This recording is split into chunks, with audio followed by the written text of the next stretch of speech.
There are specific circumstances when I prescribe testosterone, and given that there's so much confusion about this topic, we'll have a deep dive into the research. We know that testosterone levels generally decline from the age of 35 and onwards, which has led many men to want to measure their testosterone levels and then use testosterone therapies to bring their levels back up. Because testosterone has many different biological effects, particularly because it acts as 3 different hormones. Testosterone itself stimulates protein synthesis, so it helps to build muscles. It's also converted into dihydrotestosterone and estradiol, and it's the estradiol that seems to cause the benefits for our bones, as well as decreasing fat mass, and for normal sexual function, but more about estradiol later. If men have low levels of testosterone, that's associated with low libido, depression, low bone mineral density, anemia, reduced muscle strength, and increased fat mass. So given that testosterone levels generally decline from the age of 35, and we lose the early morning rise in testosterone, many men have elected to use testosterone therapies to boost their levels.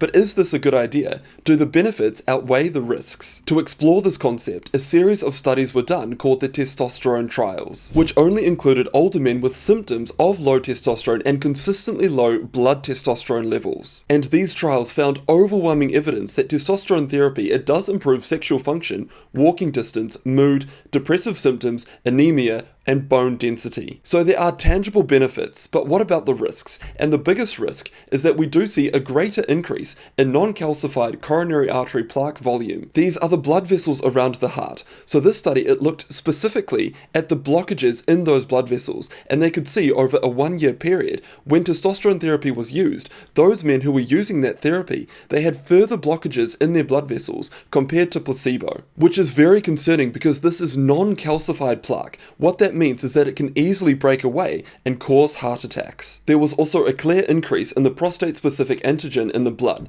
so this is a common marker for prostate cancer. Because of these concerns, the Endocrine Society, they recommend that we should only make a diagnosis of low testosterone in men who have consistent symptoms and signs and unequivocally low testosterone blood levels. So before I talk about the process of prescribing testosterone to men that have got low levels of blood testosterone and have symptoms, I want to go through the lifestyle factors that significantly increase testosterone and are very safe. We know that obese men who manage to lose weight, they have significant increases in testosterone. So in addition to a healthy diet, we've got the game-changing weight loss medications called GLP-1, which is a medication that I'm commonly prescribing in the clinic. We also know that testosterone levels are greatly elevated following resistance exercise. So for most men, if they're a healthy weight and they're doing resistance exercise, they don't need to worry about their testosterone levels because their testosterone levels will be at a healthy range. But if I see a male at the clinic who is of a healthy weight and is doing resistance exercise, but still have signs and symptoms of low testosterone, and they've got a low blood testosterone level,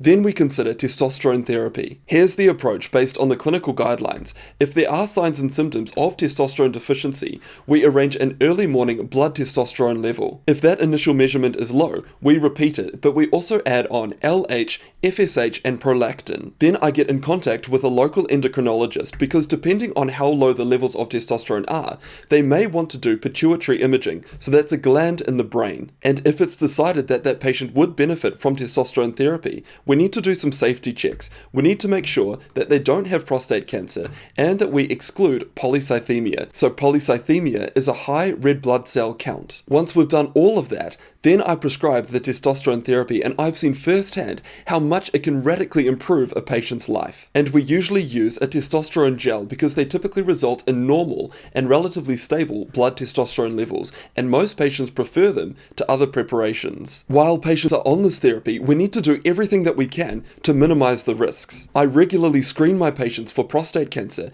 and we do what we can to protect them from heart disease. For example, we control their blood pressure, we make sure that their blood sugar levels are pristine, and that their cholesterol levels are at a healthy range. To clarify, statin medications, which are commonly used to lower cholesterol levels, they have no impact on testosterone levels. And the other cholesterol-lowering medications that we've got available are PCSK9 inhibitors and ezetimibe. By thinking about and managing the risks of testosterone therapy, we can maximize the benefits. To summarize, there has been a dramatic increase in the inappropriate use of testosterone therapy in healthy middle-aged and older men. It is important for clinicians to understand that the diagnosis of testosterone deficiency should only be made on the basis of clinical clinical symptoms and signs consistent with low testosterone levels and consistently low blood testosterone concentrations between 8 a.m. and 10 a.m. For men that do not have a low testosterone level, the guidelines strongly recommend against the use of testosterone,